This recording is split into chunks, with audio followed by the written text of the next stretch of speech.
असं आहे की देशाच्या पार्लमेंटमध्ये ज्याप्रमाणे हिंदुत्वाचे विचार जे श्रीरामाचं नाव घेऊन नवनीत राणांनी प्रखरपणे मांडले, त्याच्यामध्ये ओएसीचा जो विरोध होता आणि ओएसीनी सुद्धा बाबरी मस्जिदला घेऊन जो आक्रोश दाखवला आणि नवनीत राणाचा विरोध केला, त्याच्यामध्ये आक्रोश दाखवला, द्वेष निर्माण केलं आणि त्याचमध्ये इम्तियाज अली यांनी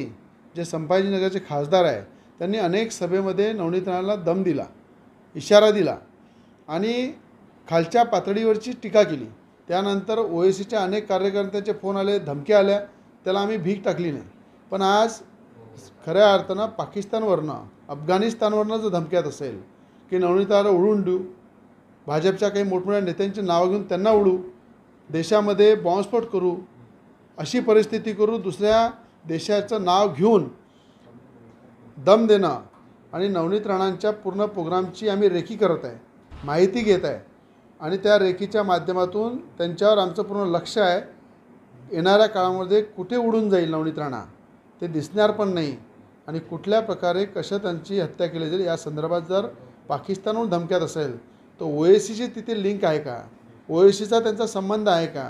त्यावर पूर्णपणे केंद्रीय आणि राज्याच्या एजन्सी नक्की तपास करणार आहे। राज्याच्या डीजी रश्मी शुक्ला मॅडमला पूर्ण माहिती दिली, त्यांनी एटीएसचा तपाससुद्धा सुरू केला। अमरावती शहराचे पोलीस आयुक्त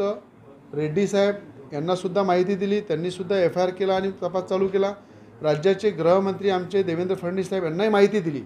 तर मला विश्वास आहे केंद्रीय एजन्सी राज्याच्या एजन्सी मिळून ओएसीचा पुरा तपास करतील। त्यांचा संबंध पाकिस्तान आणि अफगाणिस्तानच्या कुठल्या लोकांशी आहे, कुठले लोक ओएसींनी जो द्वेष नवनीत राणाचा पार्लमेंटमध्ये केला, आपल्या संभाजीनगरचे जे खासदार आहे इम्तियाज अली यांनी जो धमकी दिली त्याच्याशी लिंक आहे का याचा तपास करून नक्की ओएसीच्या जांच झाली पाहिजे आणि त्यांना धमकी देणाऱ्यांना गजाआड टाकलं पाहिजे, ही आमची मागणी आहे। मला विश्वास आहे राज्याची एजन्सी आणि केंद्राची एजन्सी कारवाई करेल आणि ओएसीचा पर्दाफाश होईल। आपने देखा है अभी जो देश का पार्लियामेंट संसद का जो सत्र हुआ है, उस सत्र के अंदर जिस तरह से ओएसी ने नवनीत राणा के प्रखर हिंदुत्व के विचारों का विरोध किया, श्री राम भगवंता का विरोध किया, बाबरी मस्जिद के बारे में जो उन्होंने अपनी बात रखी और जिस द्वेष के साथ हिंदुत्व के विचारों का विरोध किया वो सारे देश ने देखा है। उसके बाद संभाजी नगर के जो मेंबर ऑफ पार्लियामेंट है, जो हमारे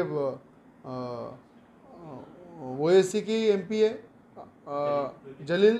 इम्तियाज जलील, उन्होंने नवनीत राणा के खिलाफ़ संभाजी नगर में कई सभाएं ली, उनके बारे में उनको धमकियां दी, अलग अलग जगहों पे उन्होंने सभाएं ली, वहाँ पे धमकियां दी और इशारा दिया। उसके बाद ओएसी के कई कार्यकर्ताओं की धमकी आई, फ़ोन आए, मारने की धमकी आई, पर हमने उसमें ध्यान नहीं दिया। पर आज अगर ओएसी की धमकियों को अगर पाकिस्तान से भी फ़ोन आते हैं,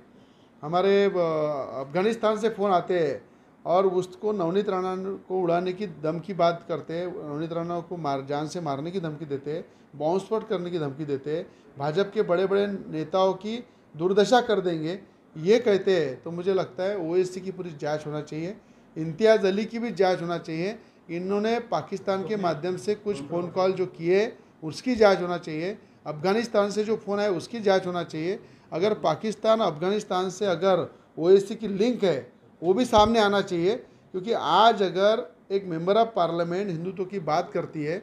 श्री राम भगवान का नाम लेते हैं और ओएसी